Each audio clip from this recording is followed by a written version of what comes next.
Böyle bir analiz yapar mısınız? Bu son İran Savaşı, hani beklenti şuydu, bir ateşkes vardı, 40 günlük bir mutabakat söz konusuydu.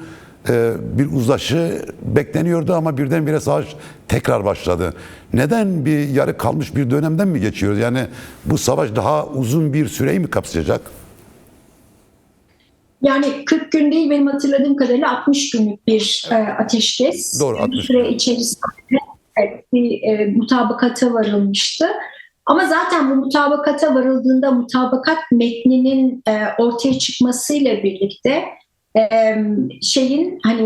bunun İran'a mutlak bir zafer hediye etmek anlamına gelebileceği, Amerika içinde de ya da İsrail tabii ki en başta, ama genel olarak Amerika'nın Orta Doğu'daki müttefikleri tarafından da günün sonunda İran'ın pozisyonunu güçlendiren, konsolide eden bir anlaşma olduğu ölçüde kabul görmemişti. Kaldı ki anlaşmanın ve daha önce İran'la varılan her bir mutabakatın nihayetinde savaşla sona ermesi nedeniyle de zaten bunun aslında tarafların kendi cephelerine yeniden çekilip güçlerini, çünkü o dönemde hatırlarsanız petrol fiyatlarının fırlaması, Hürmüz Boğazı'nın kapatılmasından kaynaklı bu savaşın bir küresel ekonomik krizi tetikleyecek boyuta gelmesini yarattığı kriz anında tansiyonu düşürmenin ötesinde bir fonksiyonun olmayacağı, yani ez cümle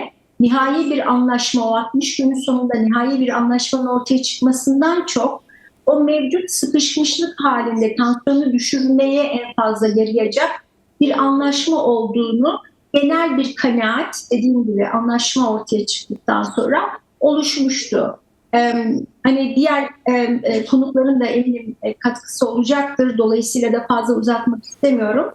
Dolayısıyla da söylemek istediğim şu ki, o anlaşma zaten o 60 günün sonunda ya da ortak mutabakat metninin 60 günün sonunda bir anlaşmaya evrilmeyeceği, hatta 60 günlük bir ateşkesin sürdürülmesinin dahi mümkün olmayacağı genel kabul görmüştü ve bu genel kabule uygun olarak da savaş yeniden başladı. Evet.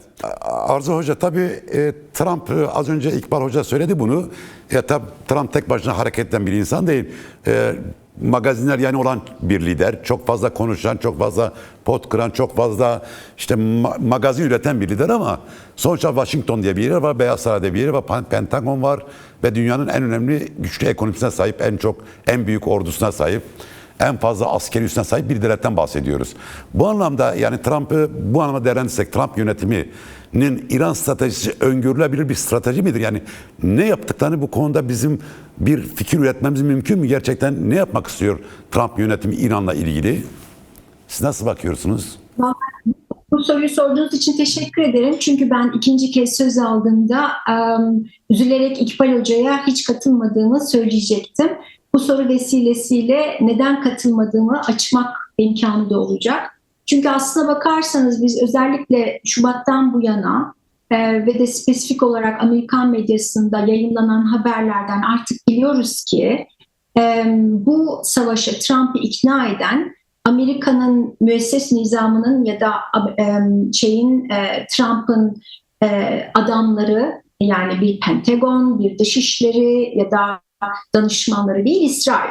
Bir kere buna ilişkin artık hani yoruma açık olmayan netlikte kaldı ki bugün İsrail'in aslında bu sizin sözünü ettiğiniz Ankara'dan savaşın yeniden başlatılması sürecinde İsrail'in kenara çekilip bu savaşın neredeyse sadece Amerika-İran savaşı gibi yürüyor olmasının da bu sözünü ettiğimiz İsrail'in stratejisiyle hareket eden Amerika'nın çuvallamış olmasının, tabiri caizse amiyane tabirle, faturasının İsrail'e çıkarılmasının da bize bu argümanı destekleyen bir başka veri. Düşünün ki bu savaş malum Trump olduktan sonra, başkan olduktan sonra benim bilebildiğim kadarıyla 8 kez falan Netanyahu-Trump görüştüler ve fakat bu son savaş başladığından, yani Ankara'da startı verilen savaş sürecinde görüşmedi bile. Netanyahu ve Trump görüşemedi. En son bu Lindsey Graham'ın cenazesine gitme vizesinin çıkması ise ancak Gazze'deki istikrar gücünün Gazze'ye konuşlandırılması koşulunu kabul ettiği, yani malum Netanyahu İsrail hükümeti buna karşı çıkıyordu ve bu nedenle Trump'ın Gazze planı hayata geçirilemiyordu. Bu rezervi İsrail kaldırdı ve bu koşul karşılığında işte maksimum güvenlik sağlanarak gitti. En son İkbal Hocam Hollywood starlarını örnek verdi ama şunu unutmamak gerekiyor. Bugün bırakın Trump'ın eleştirilmesinin azalmasını, İsrail-Amerika ilişkilerinin Amerika'ya ne kadar zarar verdiği, bugün Demokrat Kongre üyelerinin, hatta Cumhuriyetçi üyelerinin, Senato üyelerinin de dahil olduğu bir biçimde Amerika'nın iç politikasında en fazla tartışılan konu haline geldi. Bir şey sorabilir miyim? Çok özür dilerim. Sizin sorunuza cevap vermek gerekirse, bu arka plan üzerinden bir kere Amerika'nın gerçekten İran'a saldırırken Amerikan çıkarlarına denk düşen bir stratejisi var mıydı sorusu, bana kalırsa bugün geldiğimiz noktada net olarak Amerika'nın bir stratejisinin olmadığının ortaya çıktığı bir durum. Velev ki İkbal Hocam'ın söylediği gibi bir potansiyel Çin tehdidini bertaraf etmeye dönük bir akılla hareket edilmiş olsun. Günün sonunda bugün artık işte Genelkurmay Başkanı Kaine ve CENTCOM Başkanı Cooper arasındaki görüş ayrılığı bize net bir şekilde ortaya koyuyor ki Amerikan Genelkurmay Başkanı CENTCOM'un Başkanı Cooper'ın ısrarının aksine sakın öyle yoğun 14 günlük, çünkü en son Cooper'ın böyle bir talebi olduğu basına yansıdı. Öyle İran'a yoğun bir hava saldırısı, hele kısmi bir kara saldırısına sakın girişmeyin. Çünkü en başta bizim hava savunma sistemlerimizdeki stoklarımız azaldı ve bizi bu en başta Asya'da çok ciddi dezavantajlı bir duruma düşürüyor dedi. En son şunu söyleyeyim. Malum tam da bu savaşın ortasında Trump Xi Jinping'in ayağına gitti, Pekin'e gitti yani görüşme için. Dolayısıyla da dediğim gibi ben bu tartışmada bir kere Amerika'nın hatta İran'ın görece bugün başarılı bir pozisyonda, bu savaştaki geldiğimiz aşamada başarılı ya da zafere yakın taraf gibi görünür olmasının İran'ın ortaya koyduğu potansiyelin hiç değeri yok demiyorum ve fakat asıl bu başarıyı köpürten tarafın tam da Amerika'nın stratejisiz, ne istediğini bilmeyen, o tam da sizin altını çizdiğiniz gibi işte öngörülemezlik, ama öngörülemezliğin ötesinde herhangi bir öngörüyle hareket etmeme halinin yansımaları olduğunu düşünüyorum ve dediğim gibi bu İkbal Hoca'nın söylediği görüşü de taraftar olanlar da var, bunu yazan çizen de var. Ama bu soruyu bana sorduğunuzda bunu özellikle altını çizmek istedim. Evet, zaten sizin de söylediğiniz gibi bunlar yeterince karışık, belirsizlik zaten bu yeni 21. yüzyıl çağına verilen tanımlamak için kullanılan bir sıfat. Onun için analizleri yaparken de bu belirsizliği aşmak ve karmaşıklığı biraz sadeleştirmek adına verili data üzerinden konuşmak belki hem seyircilerin kafasını daha fazla karıştırmamak hem de net sonuçlara gitmek açısından hepimiz için daha faydalı olur diye düşünüyorum. Buradan hareket edecek olursak, şimdi Amerika'nın bu pozisyonu, evet, bir Trump'ın öngörülemezliğinin bir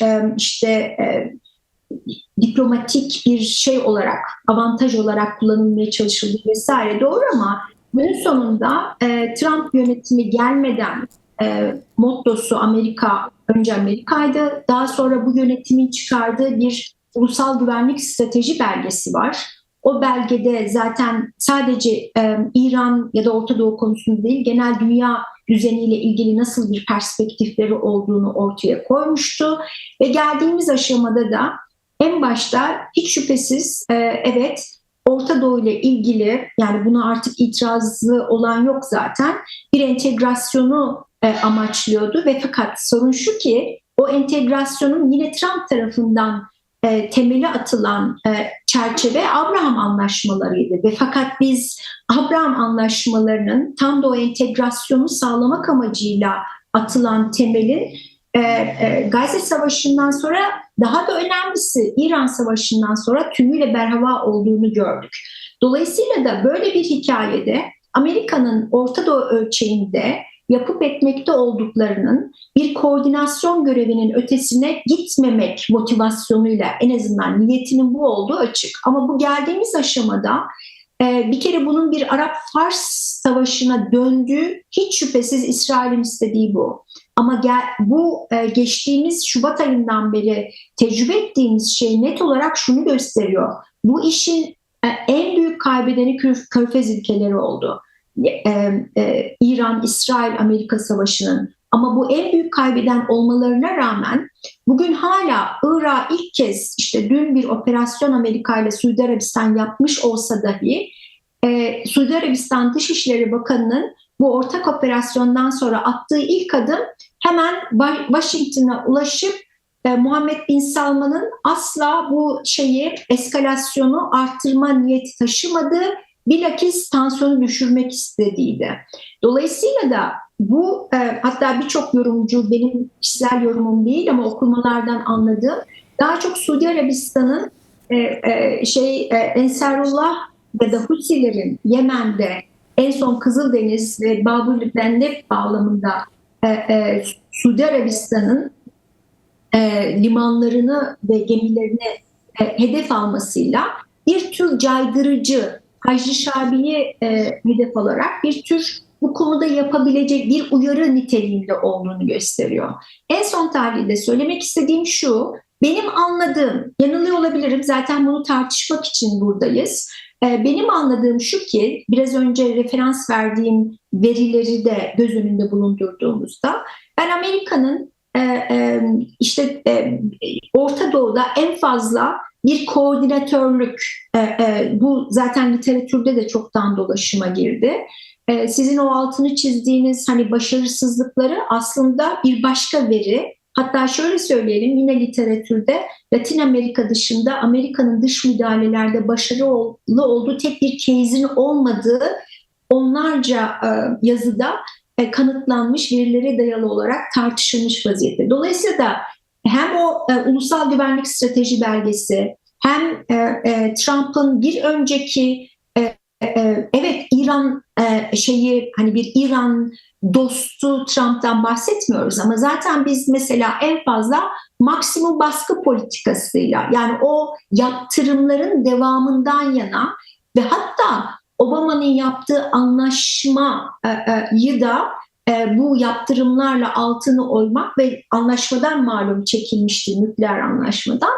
Neyse, geldiğimiz aşamada benim anladığım Trump'ın yapmaya çalıştığı bu savaşı bir an önce Körfez ülkelerine, ya da şöyle söyleyelim, burada çünkü belki Türkiye'de tartışmaya başlayabiliriz, bölge ülkelerine ihale etmek. Bakın, bu Trump'ın sadece Orta Doğu bağlamındaki politikası değil. Bunu Avrupa'ya da söylüyor. Daha yeni NATO çerçevesinde yapılan tartışmalarda bu güncel olarak tartışmalar yeniden gündeme geldi. Amerika'nın Trump yönetiminde söylediği bütün ortaklarına, ben daha fazla ne mali, ne askeri, ne de siyasi olarak bu bölgelerin külfetini taşımak istemiyorum. En fazla bir koordinatör olarak benim çıkarlarımın optimum noktada sağlandığı bir pozisyonda olmak istiyorum ve ben ve Orta Doğu bağlamında da evet ihale etmek istiyor ama biraz önce tamamlarken unuttum. Suudi Arabistan sadece bu son eskalasyonu hemen dondurma girişiminde bulunmakla kalmadı. Bu sözünü ettiğiniz mutabakat metni, Haziran'daki mutabakat sağlandıktan hemen sonra düşünün, Suudi Arabistan'ın Dışişleri Bakanı hemen Tahran'a gitti ziyarete. Yani Birleşik Arap Emirlikleri'nin İran'a bir takım mali yardımlar yaptığı ortaya çıktı. Yani Trump bunu bölge ülkelerine ihale etmek istiyor ama belli ki Trump çekildiği durumda bölge ülkelerinin, başta da Körfez'in, ilk başta yapacağı şey İran'la anlaşmak. Dolayısıyla da meydanı boş, böyle bir riski alamayacağı için en başta İsrail'in bu güvenliğini ciddi tehdit edeceği ve Amerika'nın küresel pozisyonunu ciddi zayıflatacağı ve nihayetinde o aşamadan sonra Çin bağlamındaki dengeyi de bozacağı için şu anda tam bir sıkışmışlık durumda. Genel beklenti Amerika'nın şeye kadar, bu Kasım'daki seçimlere kadar İran'ın bu agresif işte Ürdün'e saldırması, Mısır açıklarında, Akdeniz'de Amerikan tankerlerini bombalaması. Çünkü İran da şunun farkında ki Trump'ın, spesifik olarak Trump'ın Kasım'a kadar fena halde eli kolu bağlanmış vaziyette. Ve bu ciddi bir kara operasyonu ya da hava operasyonu hayata geçirilmeden İran'ın yenilmeyeceğinin ortaya çıktığı bir dönemde olabildiğince İran bu görece zafer pozisyonunu hem içeride hem bölgede, bu arada vekil güçlerinin pozisyonlarını da güçlendirecek şekilde maksimize etmeye çalıştığı bir durumdayız. Şimdi Arzu Hoca, biraz kıyıdan dolaştık, konuştuk, yani biraz içine tam girmedik. Türkiye'nin buradaki pozisyonu ne? Yani bu kadar Orta Doğu'da her tarafta kriz var ve kaos var, savaş var, çatışma var, olası savaşlar gündemde. Sizce Türkiye Orta Doğu savaşları nerede konumlanıyor? Sesiniz kapalı. Tamam şimdi. Evet, buyurun. Bu minvalde sorulara cevap verirken her zaman Trump gelmeden önceki momenti bir hatırlatıyorum. Çünkü hem Orta Doğu'daki yeni güvenlik mimarisi hem Amerika ile ilişkiler açısından şu anda içinde bulunduğumuz durumun 180 derece farklı bir pozisyondaydı Türkiye. Bunu bir hatırlatma yaptıktan sonra şunu yine Amerika'nın hani merkeze alarak, çünkü tartışma ağırlıklı Amerikan politikaları üzerine gidince oradan devam edecek olursak, Amerika'nın bir adım geride durduğu Orta Doğu'da yeni bir düzeni kurmada 3 tane dayanabileceği müttefik, biri başta İsrail, İbrahim Anlaşmaları çerçevesinde bunun İsrail Körfez hattında gelişeceği bekleniyordu. Ama Gazze Savaşı'ndan sonra Suudi Arabistan'ın aldığı pozisyon ve nihayetinde Trump hükümetinin ve Trump'ın adamlarının, bakın bundan sadece 2 hafta önce sanıyorum 6-7 tane kongre üyesi Trump'a bir mektup göndererek, burada bir parantez açmış olayım, mektup göndererek 3-4 tane soru sordular. Bu sorularda şu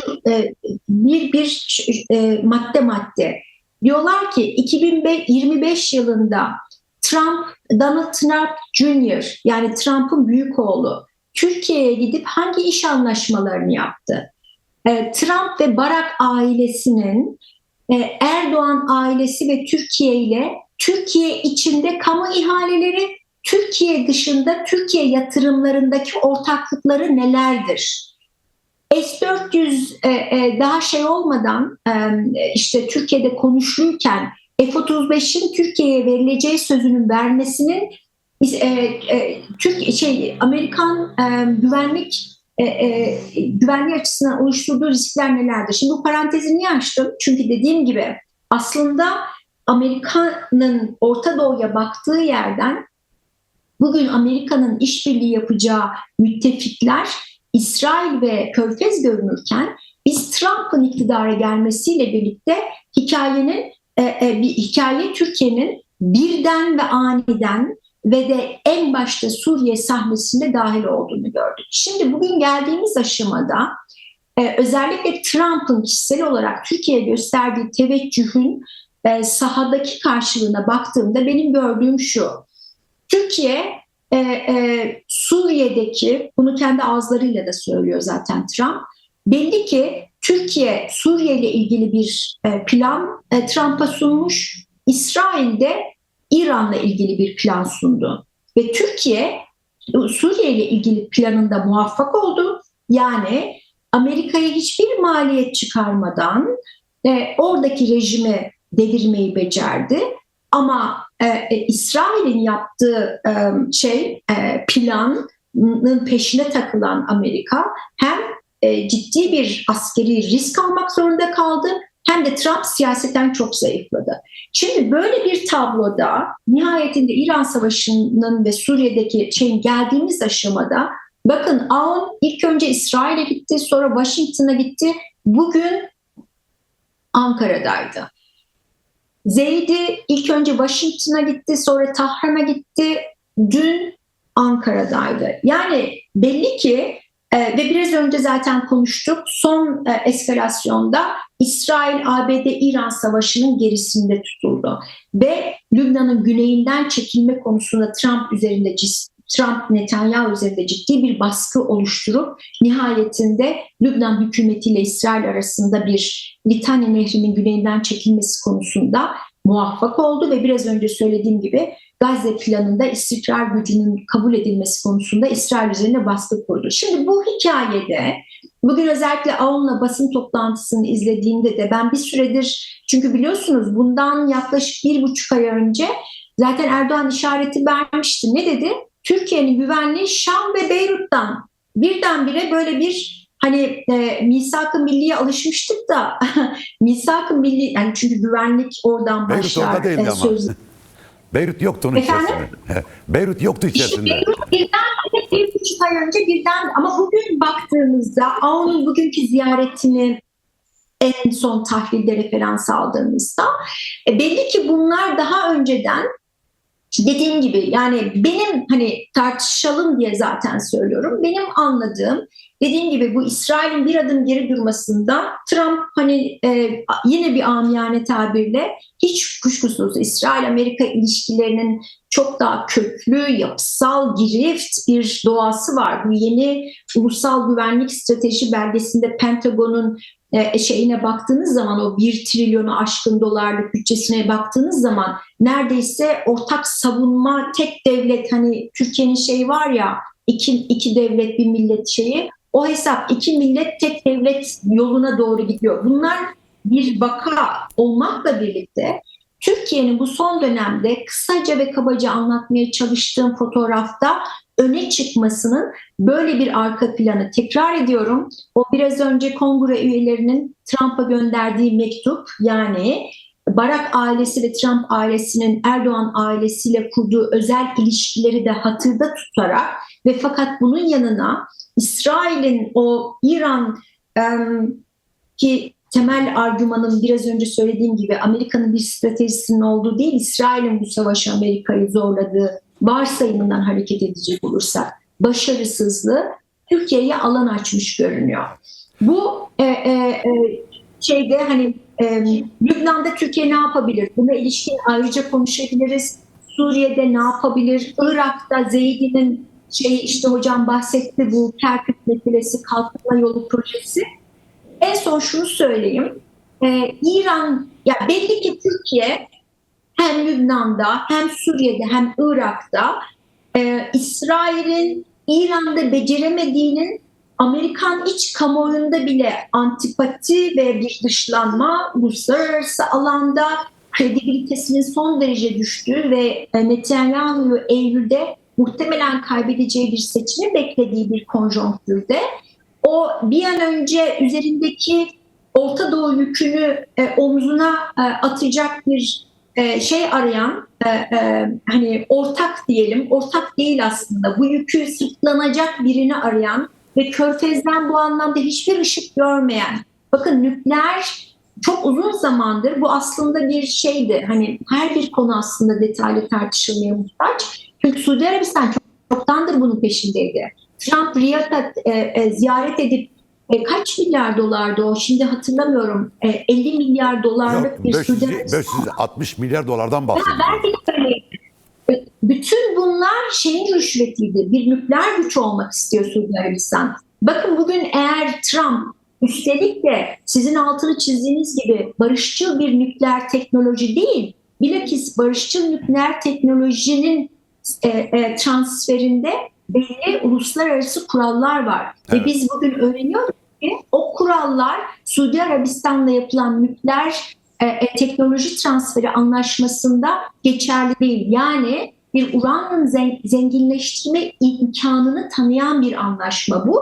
Yani demek istediğim Trump Körfez dediğimizde Birleşik Arap Emirlikleri, Katar, Kuveyt ki Kuveyt şu anda İran'ın işgal tehdidi altında çok başka bir case'e dönüştü. Sonuç itibariyle Suudi Arabistan'ı ikna etmek için o nükleer anlaşmayı bile Trump bugün imzalamak zorunda kaldı. Ama bu mevzuda Suudi Arabistan'ı ikna etmeye çalışırken ve bunda zorlanırken Türkiye'nin bu kadar heveskar olması hiç kuşkusuz hem Trump'ın teveccühüne hem de bir an önce bu işin kendisinde oluşturduğu yükü transferinde bir başka güce transferinde Türkiye öne çıkmış görünüyor. Ama en son gerek Ankara'da Zeydi'nin ziyareti sırasında yaşanan diplomatik skandal, gerekse en son Hacı Şabi'nin artık Suudi Arabistan'ı doğrudan hedef alan yani Hacı Şabi'nin çözülecek derken Zeydi bunun için 30 Eylül'e kadar zaman tanırken birdenbire İran yerine İran hedefe oturmasına neden olacak ölçüde yaşanan gelişmeler gösteriyor ki İran Türkiye'ye diyor ki o meydanı boş zannetme. Evet. Bakın Arapçı hatırlarsanız Türkiye'nin pozisyonunu anlattığı bir röportaj verdi. Bana kalırsa burada bitireyim. Bana kalırsa Arapçı'nın o röportajı o kadar zaman sonra bu zamanlamayla Türkiye konusuna gündeme taşıması da dolaylı bir mesajdı. Dolayısıyla da dediğim gibi bir Arap-Fars gerilimi değil ama bir Türk-Fars gerilimi. Ankara bunu istemez ama gelişmelerin böyle bir potansiyeli daha çok öne çıkardığı kanaatindeyim.